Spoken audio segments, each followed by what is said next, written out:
Layovers, your weekly dose of aviation innovation.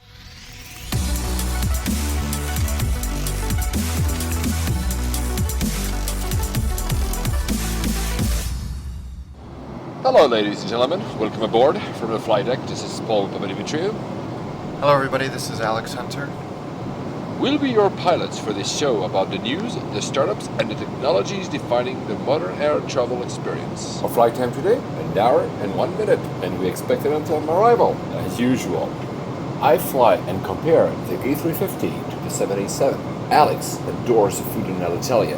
Dubai International has a drone problem, whilst Gatwick has a runway hole issue. Tim Clark sees the end of the good old days of commercial aviation. Alaska keeps changing its mind about Virgin America. Horizon has been flying without sinks for 8 years. Austrian offers fixed price upgrades for its European flights. Alex gets a kick out of taking off at City Airport. Fellow passengers agree. I fall in love with a business lounge at Hamad International. Singapore gets back in the ultra-long-haul game. United introduces a new international business class, finally catching up with the rest of the world. And boy, can't let Airbus win Iran alone. As we reach our cruising altitude, I'm going to turn off the fasten seatbelt sign for you. Now, ladies and gentlemen, sit back, relax, and let's turn on those noise-canceling headphones. Flight 42 to Doha, Alex. Hey, Doha. Well, that's exciting. Yeah, I'm very excited to hear about this because you sent me some very enthusiastic messages when you were there. Yeah, it's a brand new airport. We'll talk about it at the end and also when I talk about my travels. First of all, I didn't know that I was talking every week to a star from Manchester United or something, Yes, right? I think you're talking to Alex Hunter, the most exciting prospect in a generation. Exactly. What's about that? This is the weirdest thing. Like 2 or 3 days ago, Twitter lit up with @replies to me going, "Can't wait to play you. You're a Man United star." And I was like, what the heck is going on? Well, it turns out that FIFA 17 comes out, the football game comes out in a couple of months, I think. And there's this new story mode where you get to play as like this teenager and you work your way up through a career.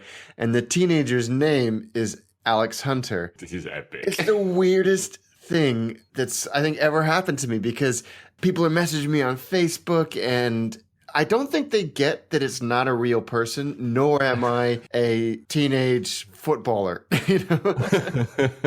But they produced this video with a bunch of famous football pundits in it, and it's like, we've heard so much about this guy, Alex Hunter. It's very strange. And you're also becoming very fast an expert on Sardinia because you went back again. I did. We'll talk about that travel a little bit later, but first, since we almost ended the last episode with that, the Saab 2000 to the Isle of Man with Easter Airways. Tell us about that. You know what? That was fun. I'd never been on a Saab 2000, at least I don't think I had, but it was out of London City, which you guys know is my favorite airport in the world. And I shouldn't say it, but it felt like real flying. 2 prop engines, and you're just tooling around in a very, very short, just like 40 minutes from London to the Isle of Man. And you're never higher than like 23,000 feet. And it just felt like good old-fashioned flying. You felt every turn, you heard every noise. Although I should say, considering I was sitting right next to the engine, it was a very quiet airplane, but just fun. It reminds you of what real flying is like. I mean, you kind of get desensitized when you're in a business class suite of a silent A380, 40,000 feet over some faceless country. But yeah, that was fun. I need to do more trips like that just to remember what it's all about. And how was the Isle of Man airport? It will be the 3rd time I've been there. It's a great little airport. Busy, surprisingly busy. There's a lot of regional traffic and some very unusual airplanes as well. How many seats were there in the Saab 2000 to go there? Probably 50 at least. Okay, so it's not that small. It's a 1-2 configuration. Yeah, it was good. We had like full drink service and snacks, and it was Eastern Airways, who are a subsidiary of BA or partner of BA, so it was fully branded BA airplane and uniforms and all of that. Oh, okay, wow. But yeah, no, I was just so impressed with the whole experience, and that type of flying I think is a lot of fun. Yeah, the Isle of Man airport is great. It's small but busy, and there's a lot of private traffic, and I think Aer Lingus and Air Stobart or Stobart Air, BA, Flybe, and a few smaller independent cargo and passenger flights out of there as well. And a lot of private planes as A well. lot of private planes because Isle of Man has a aircraft registry. Yeah, and a generous tax system, so which is also why some very wealthy people live there. Yeah, you do. You get a lot of you do get a lot of pretty interesting people. But there's an airline that operates out of there called Van Air, and they're a virtual airline, meaning that it's just a brand. They don't actually own any airplanes or anything like that, but they fly the Let L410 turbojet aircraft. You ever heard of that? No. Yeah, neither had I. It's a Czech airplane, and it's like a stubby little high-wing prop turboprop. It's such a neat little airplane. Funny looking thing, and they fly kind of around the UK. Wow. Yeah, first time I'd ever seen that airplane before. That's a benefit of going to these small airports, which I haven't really done. I mean, I'll come to some stories later. The big thing that happens in Europe is the Euro, football as we call it, soccer, you guys in the US call it. Basically, for the entire month of June, the entire Europe stops. Nobody works anymore, especially today we're recording on June 16th, and there's Wales playing England, so where we live is going to basically stop from 2 p.m. to 4 p.m. Yeah, the whole country's going to shut down. But the other thing that's shut down is, sadly for the image of France, as soon as the Euro started, there was a strike of the Air France pilot, there was a strike of the French ATC. There's also been calls from Ryanair, EasyJet, and others to say it's so bad that German and other airspace should monitor French airspace instead of the French, because it's really too bad. At the same time, SAS had a pilot strike. I think it was on Saturday. A friend of mine had to basically do like multiple layovers to come back. Bindi Karia, she works in the tech industry here in London. There's been EasyJet. The Dutch pilots are going on strike as well. I mean, honestly, you see, it's more than France. It's the Euro of strikes, it seems, for some reason. I don't know if it's a season, of course. So it's not very fun. I hope you guys didn't get stranded. I hope for the French image, these kind of things get sorted out very quickly. I'll put the link in the show notes. Again, we mentioned that like I think 12 episodes ago about what happens. You get stranded in Europe. You can't get compensation even if it's a strike. You actually can get rebooked and can get even compensation. I'll put an article that tells you how to do that. If you want to avoid this, there's a few ways. The first was a funny article in the Mirror. You can fly private. Do you have 25K to spare, Alex? Let me just check. No. But actually, this is quite an interesting article because it breaks it down by person. When you look at that, actually, it's pretty affordable. They were looking at if you could lease a Embraer 145, which has 50 seats in it, and that's around 18 to 20,000 pounds. But that's only like 400 quid a person. Yeah. Which, why not? Why not? The other way we could do that is, and you've spotted that, we could bid, $300,000 to own an ex-Virgin Atlantic 747-400. Did you bid? Is it weird that for longer than a fraction of a second, I thought, you know what, I need to find a way to make this happen. Because not only is it very, very cool, but I have flown on that exact airplane so many times to and from San Francisco. It's Lady Penelope, which is one of the older 747s. But yeah, it was on eBay for $300,000 US, and it didn't have any engines. They always take the engines off. But it's still painted. It still has the interiors. So the fully upper class stuff. A lot of the instruments have been removed from the flight deck. The auction itself has been taken down and relisted, so I don't know what the status is. But I told Paul that we should just start a Kickstarter campaign and just get it and do something with it. Put it in a museum or just in your garden. Yeah, I'm sure my neighbors wouldn't mind. No, of course not, especially with the wings like blocking their views. So it's not only in Europe that the state of travel is being disturbed. I read that story. I've never flown Horizon, which is, I think, a sub-brand or partner of Alaska. There was this article on boardingarea.com where somebody said that Horizon has been or will be fined because they do not provide sinks in their bathrooms. Yeah. What the hell? That's just disgusting. They have 52 of the Q400s that I know you're a big fan of. The quiet. Yeah, and they have bathrooms, but they have no sinks. And so the FAA has said they will fine them unless they add sinks or stop letting the employees handle food items. Yeah, which is just disgusting. But here's the worst part. This has been going on for 8 years. Oh my God. I honestly don't understand that. Have you ever flown them? You know what? I don't think I have. So Horizon is a partner brand of Alaska. Virgin got bought by Alaska, and we still don't know what the heck is going on. One day Alaska says they will drop the name and everything. The next day they say, no, we're not going to drop the name. What is going on, Alex? Can you update us? Can you tell us what you think is happening there? Yeah, I can only tell you what I think and what's been reported because I really don't know.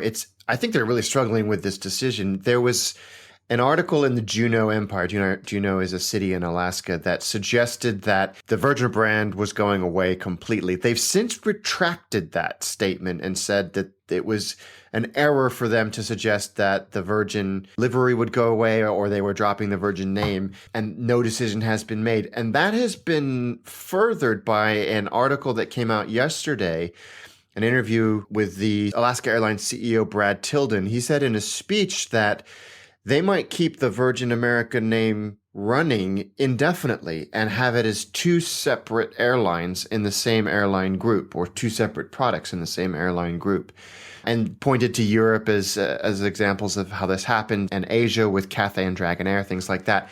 Although we've seen Cathay bringing Dragonair closer to the brand. He has even said, and I quote, "It is the thing I'm losing the most sleep over with our merger."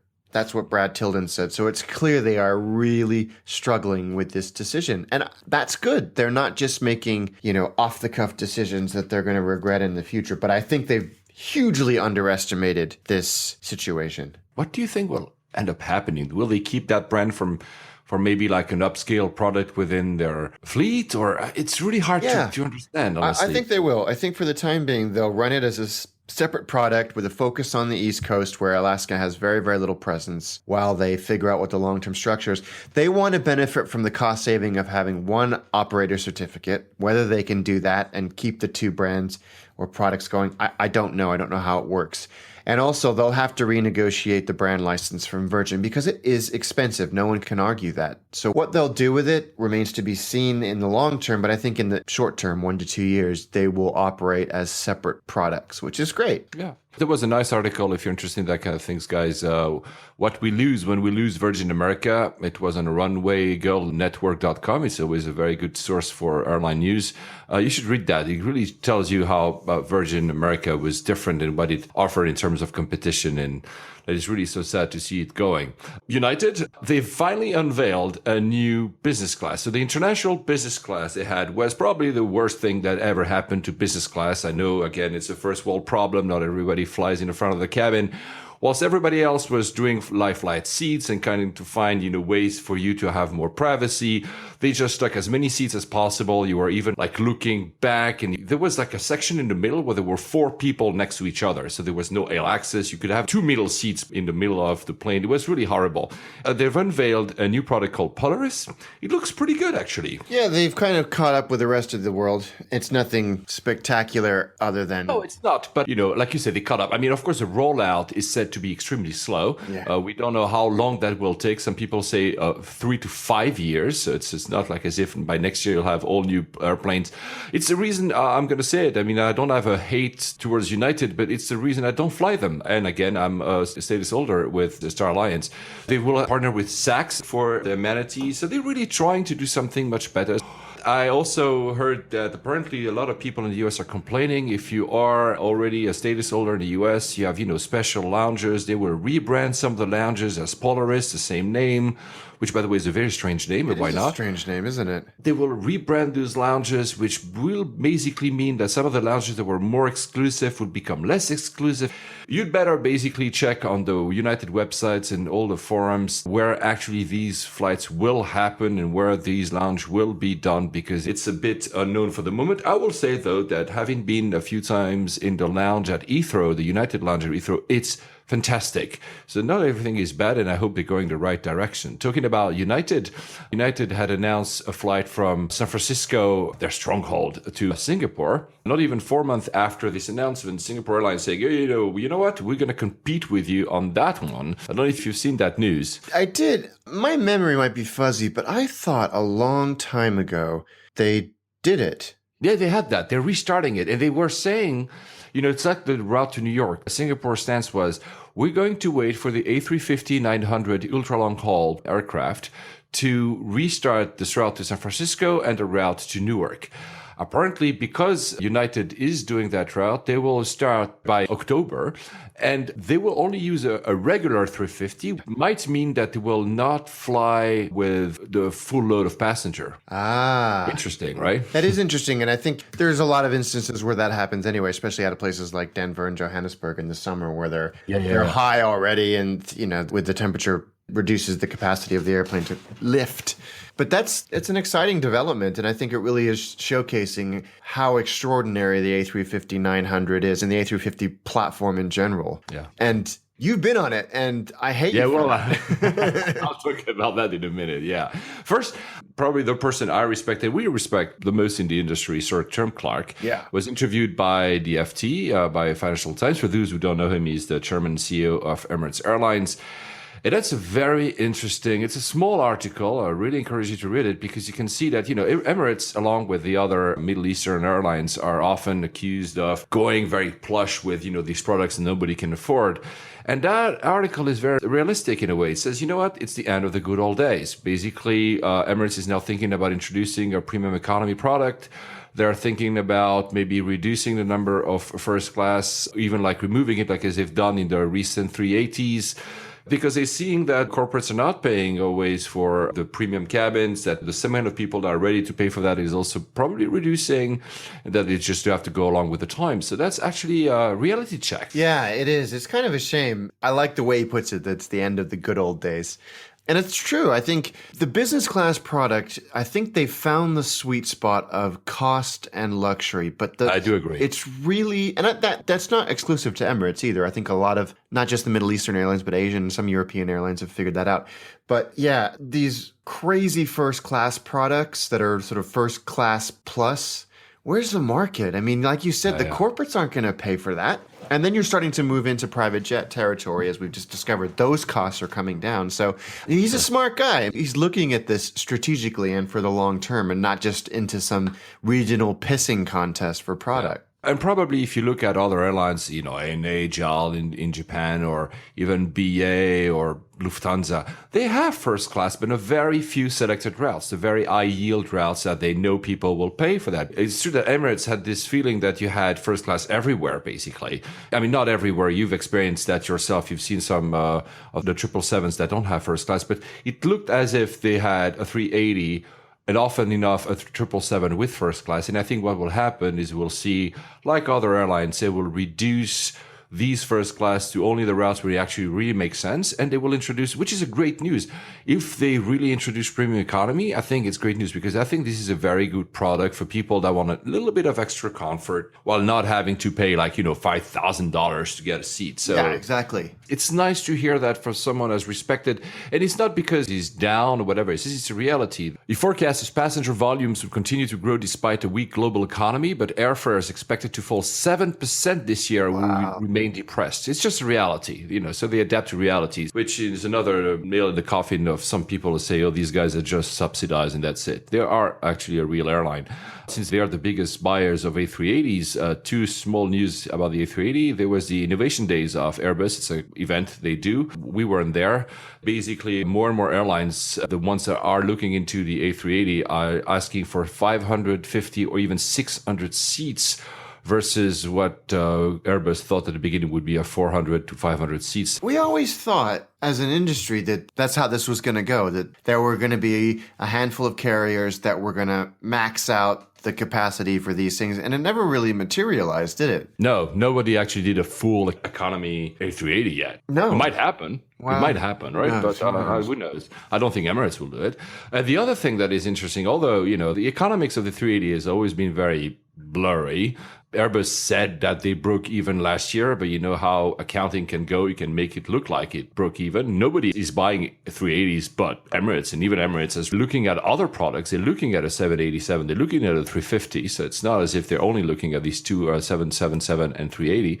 And apparently Airbus is cutting some A380 costs by shifting the overheads to the 320 program. So basically that's almost an admission that a 380 is not working, right? Yeah, it's also, I think, the success or the continued success of the 320 has caught them by surprise as well, which is great. I'm a big fan of the A320, but it's really just skyrocketed in popularity recently. They're going to deliver 650 of them, or I should say 650 A320neos and A350s in this year alone, which is staggering. And they're producing 60 a month in a couple of years. That's crazy. And I think that really caught them off guard. So I think if they can do this right and shift the waning demand for the A380 over to those two newer lines, then they may get away with it. But yeah, you're right. It does reflect a continued lack of interest in the A380. I don't think I've flown the 320 Neo. I think Lufthansa was the first customer. I don't think I've flown it, but maybe I have, and I just didn't realize I have because it's not that different from the inside, right? Yeah, I don't think there's too many in the skies just yet. No. So my travels, they're doing a lot again. Crazy. I'm going to mention a few of them. I flew to Podgorica, which is the capital of Montenegro, via Vienna. I had done that last year already. With Austrian is always a nice product. I actually like Vienna Airport because it's a very fast airport to transfer in. I mean, from deplaning to getting to the other gate took me 6 minutes, which is really, really fast. And, coming from non-Schengen country, etc., there was no security. It's actually well thought out. Max Gervitz, our friend, hates that airport. He says that the design is cold as stone. It's true that it's not maybe the most warm airport, but I think it's actually pretty efficient. And they have Wi-Fi 100 Mbps down, 100 Mbps up for free without login. Come on. I mean, it's all over the airport. That's pretty cool. Yeah. A lot of airports could learn from that. So I was then supposed to fly back from Podgorica, so TGD is the airport code. I needed to fly to Dubai. It was on a Sunday, and the only flight that I really wanted to take was, again, Austrian, and they canceled that flight. And I learned why. Apparently, Austrian has a lot of pilot shortages that forces them to cancel flights. There was more than 150 flights canceled just because they don't have enough pilots, it's pretty staggering when you think about it. The other interesting thing that they've just announced, we talked about it yesterday, you and me, Alex, on Messenger, is that Austrian is launching now directly on their app. You can upgrade 48 hours before a check-in. You have the option to upgrade yourself. I mean, we've seen that in other airlines, but this is for fixed price.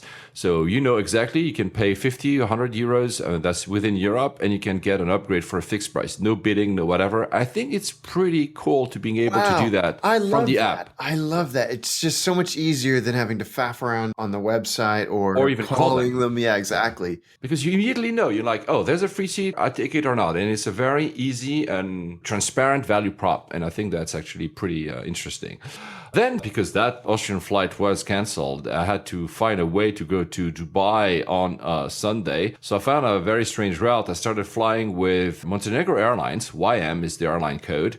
With a Fokker 100. Have you flown that? I missed this part of the story. Yeah, did they have to figure this out for you because they canceled the flight? By the time I wanted to book, I couldn't simply book it. I could see it on their booking system, but every time I tried, it said error. And I ended up calling Austrian. They told me, oh, we're not flying that day. I'm like, oh, so now what? So separately, I found my route, and that was with Montenegro Airlines. It's a very nice airline, but a Fokker 100, I think the company disappeared. They don't make planes anymore. So it was a pretty cool thing to fly. It looks like, an old Embraer, if you want, right? It's a mix between Embraer and a 320. It's smaller. It's a nice aircraft. It's not that noisy. I really had like a kick flying in something different for once again, because in Europe, we tend to fly 320s all the time. It's a rear engine airplane, isn't it? Yes, absolutely. I have some pictures. I'll put them on the show notes maybe. It's a nifty aircraft and very nice staff. And so I was very happy to fly that. I was, to be frankly, very honest, when I fly these airlines that I've never heard of, and especially because it was my only option to get to Dubai, I was like, please God, don't tell me you have 2 hours of delays or you cancel your flights, like Turkish does sometimes. But apparently not. They're a very reliable airline, so I'm very happy to have flown them. So I arrived at Zurich Airport, which is probably my favorite airport in Europe, or maybe in the world for me, because it's so easy and so well thought out. But I realized that actually landing in Zurich on a Sunday, when there's no much traffic from a very far away pier, it's actually a nightmare. I was connecting to a Qatar Airways flight. I didn't have a boarding pass. And I'm landing in Zurich, and I'm like, okay, now what? And it was 5 hours before my flight. So the flight I was supposed to fly was not on the screens yet. And then you realize that these are the little, okay, it's an outlier case, but there's no way to know which gates the plane will fly from. I was looking at all the screens, everything I didn't know. So I didn't even, even which terminal. There's like A, B, C, D, Z, E, I think, or whatever. So I was like on my phone trying to understand what are the usual gates Qatar flies from. And it tells me, I think it was D and E. And I'm like, yeah, but D and E is not the same terminal at all. How will I...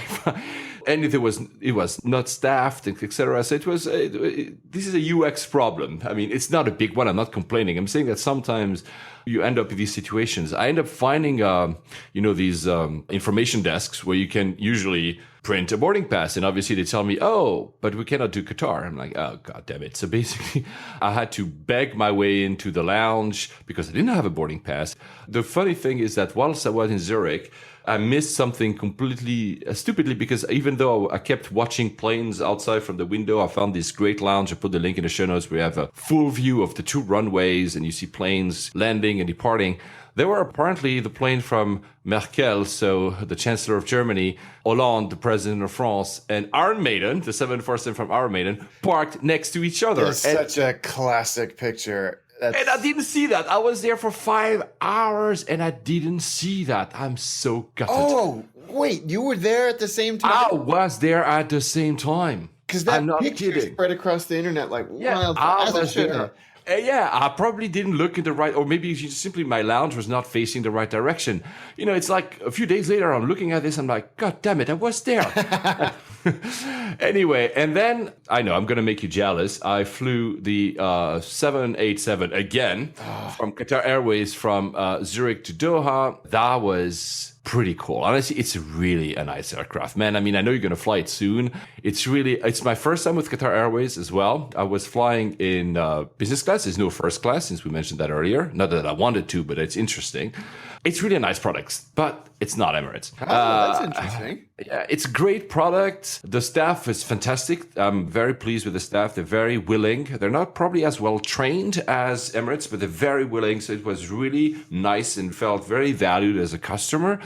I'm tall. I'm 6'5". It's just not perfect. It's there's not as much privacy. Everything is open. But you know what? The 787. It's just a fantastic, fantastic, fantastic plane.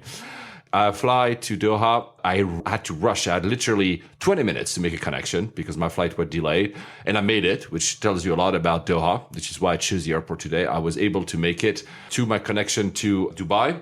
Stayed in Dubai for 13 hours, back to the airport at DXB, Terminal 1. My God, you know what? When we covered Dubai airport, we talked a lot about Terminal 3, which is where Emirates flies from. I had never flown or landed at Terminal 1, which is the oldest one. Well, you know what? It sucks. Really? It's compared to Terminal 3, you can feel that it's the first one, that it was built, 30 years ago or something. I know they're refurbishing. I know they're trying to make it better.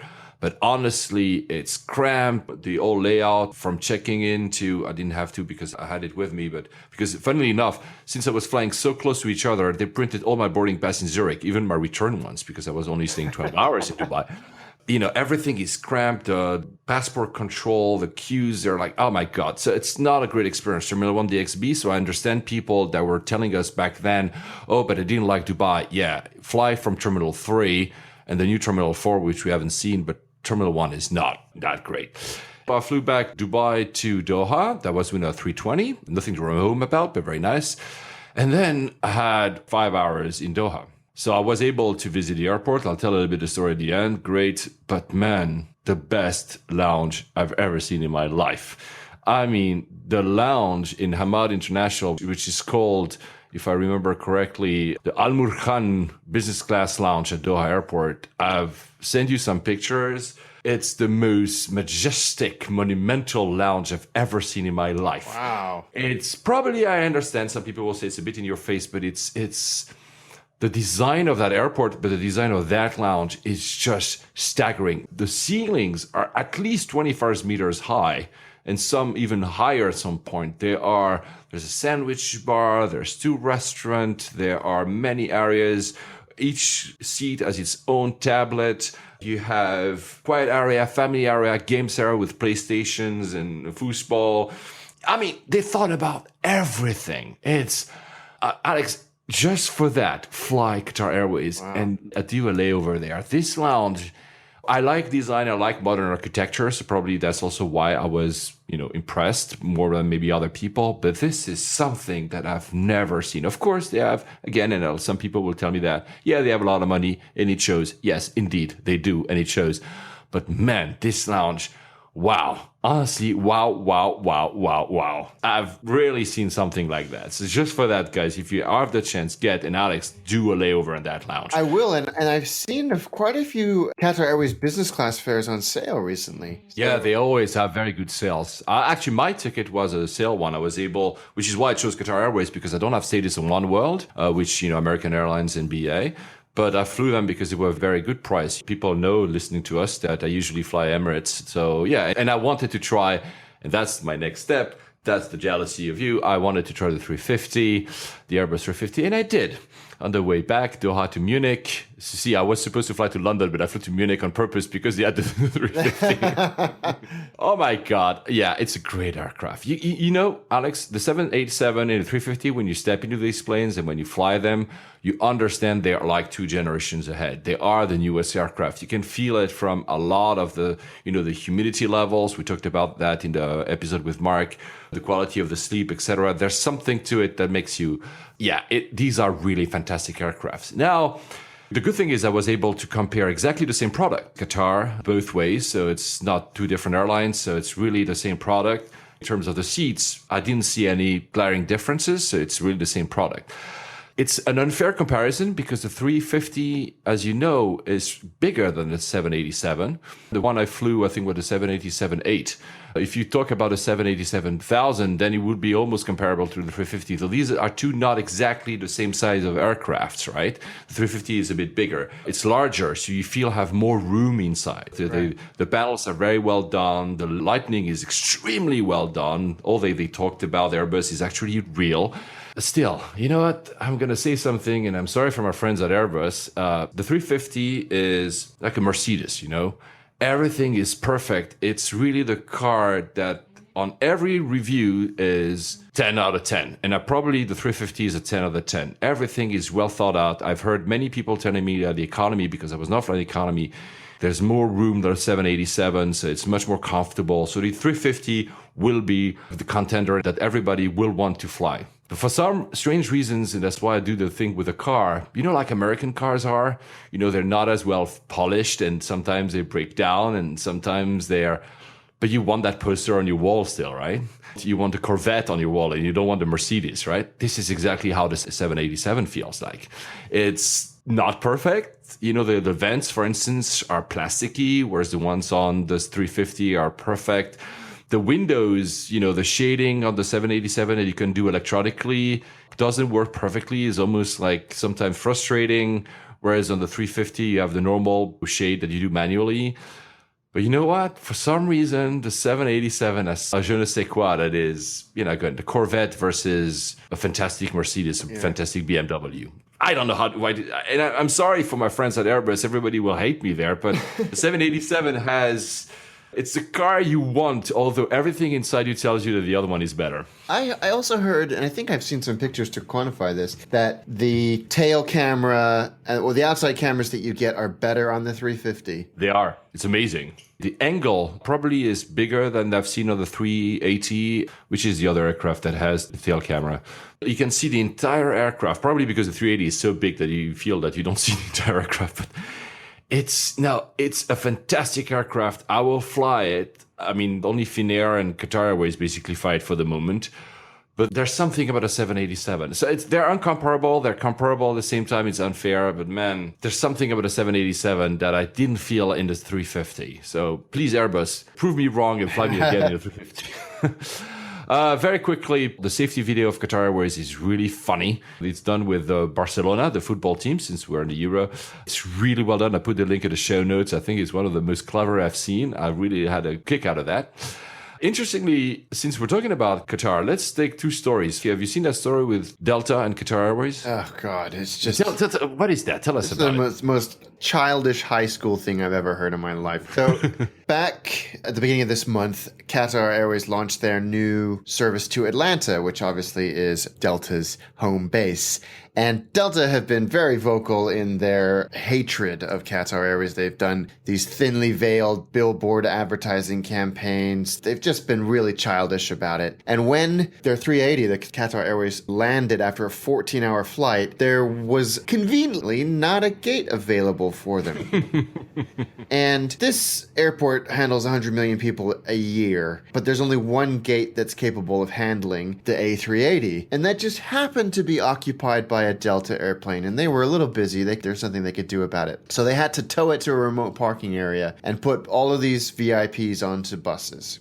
It's so petty and small-minded, but so typical of Delta and their nonsense. It's just infuriating. Just to balance, because I don't know the whole story, we had a few discussions on our Twitter channel, layovers, lay_overs. Marissa told us that it's actually Qatar's fault, and our friend at Aviation Extended says that Qatar Airways knew that there would not be a door available before actually taking off, and they still did it. I don't know whether it's true or not, but I mean, the image overall, like you said, for me, it's petty. On both, it's stupid. Exactly. It's so childish and so typical. Even if they knew, it's like, come on, this is bad. It makes Atlanta look bad and not just Delta. The other story about Qatar is that you know that Qatar is at One World. I just mentioned that. You have status on One World. And since Aer Lingus was bought by BA, they also are on One World now. And Aer Lingus actually is looking at cooperating more with Qatar Airways to expand their network. So that's an opportunity for you, Alex. That's great. Yeah, Qatar are going to launch services to Dublin and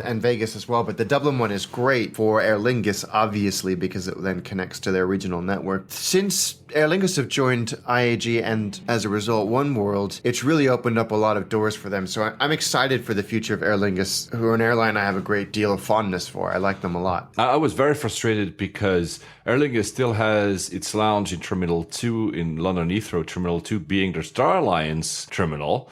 And, since I always want to switch lounges to see something else because I don't want to go always to the Lufthansa one, I didn't think twice. And I just enter there and say, hi, can I? And they looks at me and says, no, we're not with Star Alliance. And I'm like, are you kidding me? Oh, yeah, you were bought by IAG. So I would never be able to try that lounge. Apparently, it's a very nice one if you guys ever try it. By the way, if you want to know where the 787, the 350, and even the 380, all these aircraft fly to and from, there's routesonline.com has a very nifty list. This is how I was able to find, I wanted to fly the 350. I knew it was flying from Munich. Actually, the Qatar Airways website is well done because it provides you with that information. But if you really are into flying a specific aircraft, it's being updated every time there's a new route coming up. So it's nice. You should try that, Alex. By the way, a shout out to our friends at Airliners, because you showed me yesterday they launched a new website. Yeah, I was going to bring that up. It's obviously typical of any website relaunch. People are up in arms about it, but it's good. It's really good. It's made it a lot better. You can actually use the thing on a phone now. That's what I was about to say. So then when I arrived from Doha to Munich, I arrived for the first time as well in Terminal 1, which is a non-Lufthansa terminal, and I had to transfer to Terminal 2, which is the Lufthansa terminal, because then I was flying to London, obviously. Oh my God. We said, you and me, that it's a great airport to connect. Well, when you do that, it's not that great. There's one bus that does the actual connection between the two. And supposedly it's every 15 minutes, but it's not. There's a security. Imagine you have a lot of people from my flight were going to that bus and there were one single person at security. They didn't even have the right material to swipe you. So every time they wanted to swipe you, they had to call someone. I mean, Munich has work to do on that. You can see that they're putting a lot of good stuff on Lufthansa, but Terminal 1 might not be as well. So you see, I criticize my own thoughts because I was always saying Munich is so great. There are still some stuff to do. Anton, our friend, tells us that since we talked about last episode that Singapore Airlines and Air France were thinking about doing some type of alliance, he's almost pissed off at saying, does it really matter? We try to get all these miles with a specific alliance if those guys start to do like the thing on their own. And are we doing all that for nothing? So are we doing all that for nothing, Alex? It doesn't feel like that. He also says that his best experience ever, since we mentioned Anthony Bourdain on the last show, was actually with Lufthansa. I think it was a Corsair meal, he said, from Munich to Boston. And So he has discovered the trick. Yes. Which is don't order off the menu. Exactly. If you order a kosher menu or halal or vegetarian or anything like that, it's usually made at a much smaller scale, sometimes even one-off, and it is invariably better than the stuff you'll get otherwise. By the way, Qatar Airways food, very good. You'll actually enjoy that, Alex. Yeah. So then another trip. I flew Swiss again, London, Zurich, Athens. Nothing to write home about. I really love Swiss. 320 is all the way. But the interesting bit is the way back. I did this time Athens, Munich. Again, Munich. See, now I told you last episode that Munich will overtake Frankfurt as my hub in Germany. It has now officially. There was something that was very interesting in the Athens to Munich leg. I enter in the plane and I see a little new sign that I'd never seen in any, it was an A321. I'd never seen in any Lufthansa plane, which was a little triangle and says entertainment. And I'm like, okay, maybe there is actually in-flight entertainment in that, or something. I don't know. It was the first aircraft I did with them where they were streaming entertainment to your tablet or phone. Wow. Was that Wi-Fi then? Yes, you log on to a specific Wi-Fi in the plane and you get entertainment. So the sad thing is we were taxiing. They tell us if you want to enjoy the full capabilities of the entertainment, you have to download the app. And I'm like, oh God, I don't have time to download the app on my phone or iPad. So I was not able to test the movie selections and everything because you have to have the app. So which now, by the way, guys, when you book Lufthansa, check if that little sign is there because that means you need to download the app, which is very interesting because then on a flight, which is not even 2 hours from Athens to Munich, you could have a full IFE. But I did still try whatever content I could have without the app. And that was two things. There were all the newspapers, very nice. But the second thing, you would love it, the live map on my iPad. Nice. My God, it's fantastic. The map is almost better than the random app you get on every flight, which is just displayed on the screen. It's really, really nice. And it's really ultra precise as well. You can zoom in, you can know what's under you, etc. Really cool. But you don't have internet. On that flight, I didn't. The Wi-Fi network created within the plane was only for these entertainment purposes. But that's the future, isn't it? This is what everybody's going to do. Now I get it. And I didn't even try the whole movie, whatever. But now I get it. It's the first flight I ever tried that had this, and really I loved it. The other thing about Lufthansa that was amazing, you use that as well, Alex, on your iPhone. You use probably, the wallet boarding passes, yes. Right? Lufthansa is the first ever airline that I've seen that now has live ones. They keep updating themselves. Nice. If it the seems gate like such an opportunity. If the gate changes, your boarding pass changes, which seems so natural and logic, but no. Yeah, so kudos to Lufthansa for having done that. I also mentioned, I think a few episodes ago, that when I was in New York, I was able to try the VR app Lufthansa at an event. You can download it on the App Store on iOS if you are interested. So if you have like this cardboard, VR thing you want to create with your phone, you could actually be in a Lufthansa flight for free. Now, since we're talking about Wi-Fi, usually it's really slow, right? Yeah, on planes, it's excruciating. And apparently now Netflix might become a possibility. Yeah, this is interesting. It's GoGo, who have had a rough couple of years, but they seem to come out on the other side in very good shape. And they've launched this 2KU satellite-based service. And they claim it's 8 times faster than the older air-to-ground services that they've used for a lot of the American systems.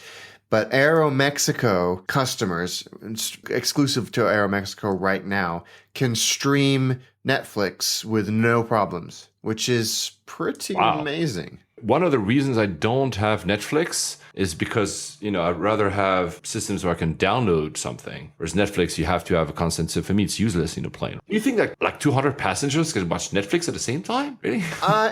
They seem confident. I mean, I think that they realize that that's not going to happen. But the quality of the streaming seems to be very, very good. And it means that American and Delta, who are already existing GoGo customers, will be adding the 2KU service to the vast majority of their domestic services, domestic fleets, which is great. Do you have often Wi-Fi in a plane in Europe, though? No, only traveling internationally have I had it. So JAL, Emirates have offered it. No one else. No, certainly no one regionally. Yeah, that's strange, right? I mean, it is strange. Some routes in Europe already like 3-4 hours. So you see me. Yeah, absolutely. No, Let us know if you guys have ever been on a European flight that's had Wi-Fi and who it was, because I'll immediately start flying them. Apparently, that same GoGo 2KU Wi-Fi service will be offered on British Airways flights soon as well. Long-haul flights only, 70 Mbps broadband, which is not too bad. That's great. I'll believe it when I see it. Have often been very slow to adopt these types of technologies, and that's fine. You want to see if it's proven and all of that, but they have a big, diverse fleet. This is going to take a while. Last bit of flying for me, London to Warsaw, back to London. On the flight back, Warsaw to London, there was a few issues. I think you had that too as well. You'll tell us in a minute, where I think London air traffic was so bad that we were delayed in Warsaw. But point being, the crew was absolutely fantastic, so kudos to them. And I flew on a Embraer 195. What a nice aircraft. Oh, yeah. Huge. Oh, my God. Yeah. Now I'm becoming much more of a fan. I love these almost squarish windows. You know, they are very peculiar. You flew that to go to Sardinia? Or no? I did. Yeah. I flew from London City to Milan. Which one in Milan? MXP or Linate? Linate. Oh, I've never been there. Smaller. Yeah, it's a nice little airport. Alitalia Cityliner, so one of their subsidiaries, and it was a great service. I was fortunate enough to be in business class. The food was easily the best regional food I've ever had. Oh, wow. The service was really great, but the best part, and I raved to you about this, was our takeoff at London City, which they're always, pretty sporting. But this one was great. We must have been heavy. I don't know. But we taxied out, sat at the end of the runway, parking brakes on, and full takeoff throttle. The engines were howling. The plane was shaking. And then the parking brake comes off. The whole plane, jolt is an understatement. There was a big old bang. Things flying around. And we just get thrown back in our seats and just go flying. And maybe 10 seconds after wheels up, the guy behind me, to no one in particular, just said, "That was badass." And it was. He was right.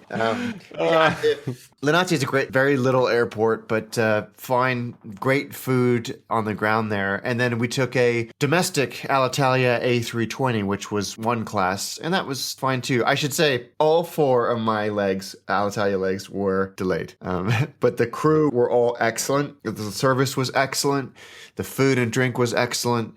And we were delayed as well because there was huge thunderstorms like you experienced. But it did allow me to take, I think, the best window shot I've ever taken out of the window of an airplane, with the sunset coming over the River Thames, and the whole city just looked like it was made of gold. Yeah, I'll put it in the show notes. It's really fantastic. On the way back from Warsaw to London, because we were flying the same day, first of all, we had to kind of, move around different bad weather areas. We were like really avoiding them. And then suddenly that gold luminosity appeared, and that's absolutely wonderful. Yeah. That's the reason we like window seats. Yeah, absolutely. By the way, talking about thunderstorms, I land at Munich. That was on my way back from Athens. I landed in Munich, and because it was a thunderstorm, the entire airport was shut down. Oh my God. So basically, we literally land, we go in a parking position, and then so the captain goes on the PA and says, well, because of the weather conditions, the staff is not allowed to work, probably because, the risk of lightning. Yeah. So, and 2 minutes later, it comes back on PA and says, okay, right now, don't worry if you have any connecting flights, which I did. The entire airport is shut down. It stayed shut down for almost an hour. So we were in the plane. It was fine. I mean, they gave us water and whatever, but wow. That's crazy. You sent me a picture of the weather satellite imagery, and it was pretty intense. Yeah, absolutely. It was huge and red and menacing. People were not angry or whatever because, it's out of, it's act of God or something, right? You cannot control the weather. Yeah, but it's you can't get mad at anybody. Really, really impressive. So Embraer I just had the first slice of the E2. Have you seen that one? It looks great. It looks like a little mini Dreamliner, doesn't it? Yeah, you told me that. That's a perfect definition. A mini Dreamliner. I loved it. It's so cool. I can't wait to fly it. They should hire you as a marketing guy. The mini Dreamliner is the perfect definition. It's a perfect imagery for that. It's an amazing little aircraft. I don't know where it's going to actually fly. I don't think any European airlines have actually ordered it. No, not yet. It's proven very popular, and a lot of the U.S. regional carriers have ordered it. But you're right. I don't think any European carriers have jumped on it just yet. But it's a matter of time. It's proven so successful in this part of the world. The predecessor, anyway. So, Alex, you're one of the reasons why Heathrow has problems because you keep flying from city, and Heathrow has just announced that they have a lower passenger numbers, which is very surprising. It's very weird. What do you think is that? I have no idea. They were down 1.6% in April and nearly another percent in May. And this is so unusual because every other month prior was up and up significantly. But a lot of people are suggesting that perhaps the early Easter this year had an effect or something like that. But I don't know what's going on. It's very, very strange. If you break down the numbers by region, the Middle East is the region, probably that's Emirates and, of course, the others, is the region that is seeing the most improvement year on year. Whereas UK domestic, obviously, because London Heathrow is not really a domestic airport, but Europe is very flat, Africa is down, North America is kind of flat, Latin America is also kind of flat. But the Middle East is the one that is booming, right? So it's interesting. And to put this in context, so Heathrow traffic was down 0.8% in May. Frankfurt traffic was down over 5%. Yeah, a lot of people are criticizing Frankfurt. They're saying that Frankfurt is actually reaching a problematic cross in the road for them. They have to rethink their strategy. A lot of people are very negative about that airport. I don't know why. I haven't actually looked into it. You're not the first one to say that. But talking about the airport that you fly from a lot, not city, but Gatwick, they had a strange hiccup the other day. They had to close it down as well. Completely bizarre. They had to close it down because there was a bloody great hole in the runway. The runway was disintegrating. Gatwick is kind of weird. It's a single runway airport, meaning they can only use one runway at a time, but they actually have two runways. Correct. One is used primarily as a taxiway, so they were able to shift the traffic over to this shorter northern runway, but it did cause some significant delays as a result. And it's the strangest thing. I mean, they fixed it now. They fixed it a few days ago, but weird. Very weird. How does that right? happen? I don't know. I had a friend who was traveling through Gatwick when this happened, and they had to cancel a bunch of flights, and the whole thing just looked like an absolute nightmare inside. And I still love Gatwick. I think like it. Honestly, it's just a bit far from me, but I do like it. Another airport that had a little closure. So Munich because of a thunderstorm, Gatwick because of a hole in the runway. It's DXB, Dubai Airport because of a drone. This is going to keep happening more and more and more. I mean, you look at Flight Radar 24 or planefinder.net and you look at Dubai, that airport is so flippin' busy. That airspace is crazy. And they had to close it for 69 minutes because some jerk-off was using a drone where they shouldn't have been doing. 16 flights diverted. I mean, you should be put in jail for that for a couple of days just to make sure that you never do it again. Yeah. It's interesting because since we opened on talking about the Euro, I read the other day that for the first time in a large sports event, they actually are using anti-drone technology. So not only they have cameras around the stadiums to look at where drones could actually arrive to try to prevent them, but they are using, and I haven't looked into it, they are using a technology that is able to down drones without actually shooting them down. I don't think they take control of them or the electronics, or they are doing this. Of course, it's probably because, they want to protect the copyrights of the images, but also because it could be an attempt as a terror attack as well, because, one day somebody can put like some bomb on it or whatever. So they are using that technology. And I'm wondering if airports someday will not also invest in a technology that is able to kind of capture or whatever the drone and put it down or something without actually shooting a missile. There was a video that did the rounds a few weeks ago in Japan where they had another drone with a net that was able to go up and basically snare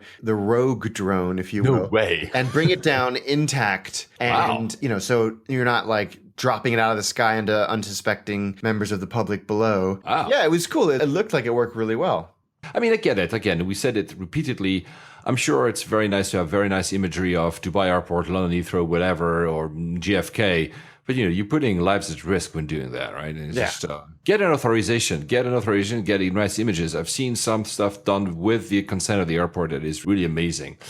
So since we're in the region just north of Dubai, Iran, we already talked about it a few times. First of all, because it's finally opening up.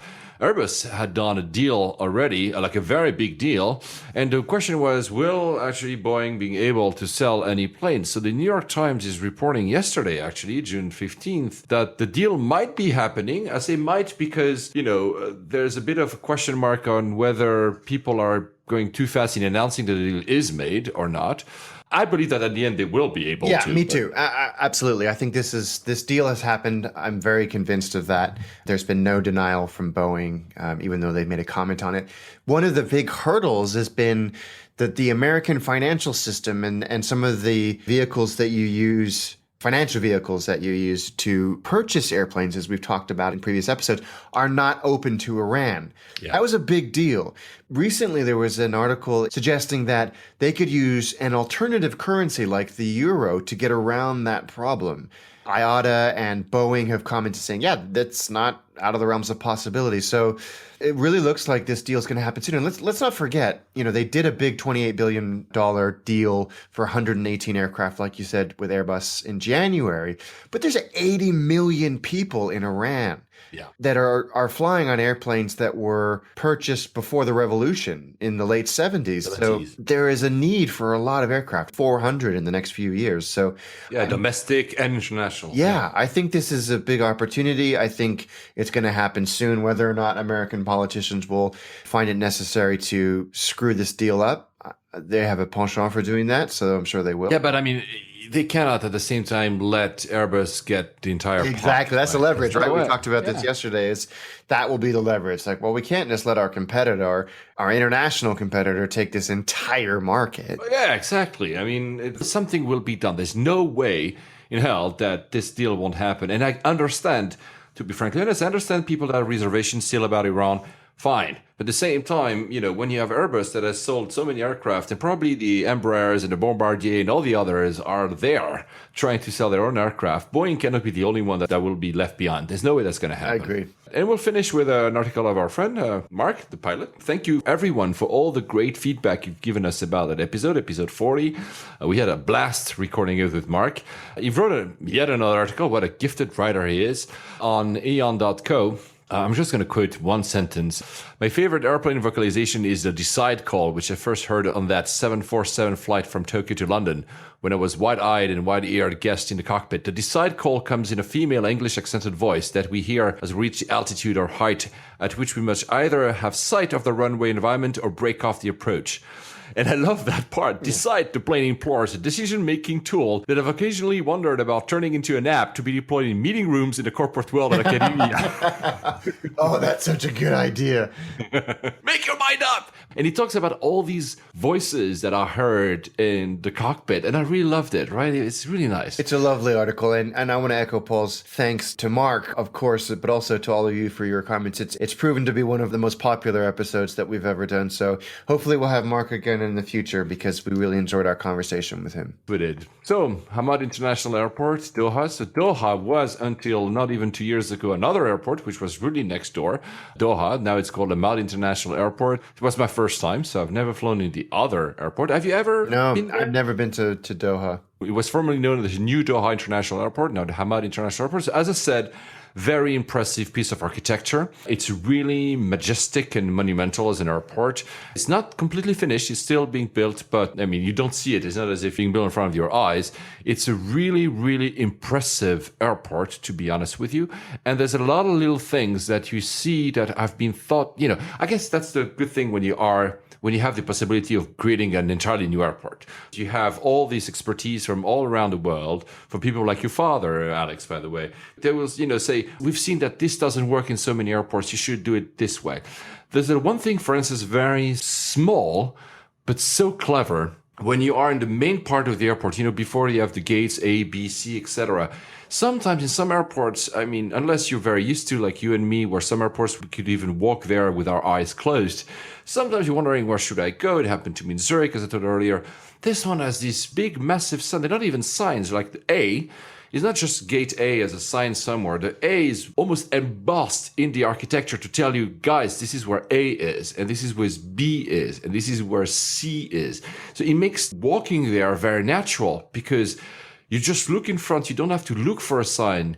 your head registers a big A, and you know that A is over there. I don't know if I can explain that correctly. No, but absolutely, I get it. these are the little things that, again, probably because it's a new airport and they've had all these great expertise from international other airports and what they've learned, it makes for a very quite easy airport to navigate. Of course, it's very impressive. There's this, I don't know, teddy bear in the middle of it, which is very strange. A lot of people, if you just look at Hamad International Airport on Instagram or Flickr or wherever, you'll find that it's a yellow teddy bear that is gigantic that sits in the middle. It's quirky. I kind of like it, actually, because it kind of balances the very majestic, almost too serious tone of the airport with little quirks like that. So it's a very, very nice airport. I mentioned earlier, so I'm not going to repeat that lounge. I hope that some of you will have the chance to go to that lounge. Of course, you have to fly Qatar, and of course, you have to fly business class, but it's one of the best. Again, for me, it's the best lounge I've ever been to. But the entire airport is really well made. You can feel still that it's not finished because I think they have not enough gates yet. We had to wait a little bit for a gate to free up, but it's a fantastic, fantastic airport. If you like architecture like I do, it's worth taking a look. It goes pretty much everywhere. You know, of course, thanks to Qatar Airways, you can go anywhere. Like Alex said earlier, lots of good deals in Qatar. Is it a good airport for layovers? I would say yes. There's a lot of seating as well. You can seat around, whatever. The city is literally next door, so if you have a long layover, you might as well go to the city instead of staying to the airport. But it's really made for that. You know, all these airports in the Middle East are made for connecting. You know, you land to Qatar and then you fly somewhere else. So they're really made for you to spend some time to buy stuff. There's a lot of shops. It's a nice airport. So I encourage you to visit it. And I hope, Alex, that you will be going there shortly. I want to go there. And, you know, obviously I spent like 4 or 5 episodes humming and hawing about whether or not I was going to fly on Qatar on my epic Asia trip earlier this year. Obviously I didn't in the end, but I still really want to experience the product, especially because they're a One World member. I think the airport will be able to handle like 100 million passenger a year. So it's really it gives you the size. And like you said, if you're a One World member, they have very good prices. Look, I have gold status on Emirates and I still flew there. Of course, I wanted to fly the 350, I'll admit it. But at the same time, the prices were very competitive. So really worth a shot. And the airport is beautiful. There's a lot of water. Even the airport itself is designed like as if it was water. It's on reclaimed land. It's smart, honestly. It's smart. I understand people would say, yeah, but Qatar has all the money in the world. Yeah, probably they have. True. But it doesn't preclude you from enjoying the airport. This is a very, very nice airport built around this Oasis theme. I'm sold. Do it, Alex. Do it. I know you're going to fly. So are you flying soon somewhere? I am. I am going to California, San Jose, to be specific, on a BA 787. Oh, the 787. That's where you're going to finally. In business class. I took Johnny Clark, our friend from the Design Air's recommendation, and decided to fly into San Jose so I could try the 787 business class product. He just said, while the product itself, the seat is the same, the cabin on the 787 is a lot cooler and kind of more cozy and intimate. So I'm excited to try it. Which means, everyone, that we will still talk about the 787. It's been 2 episodes in a row because now I will finally hear what Alex thinks of it. I'm excited.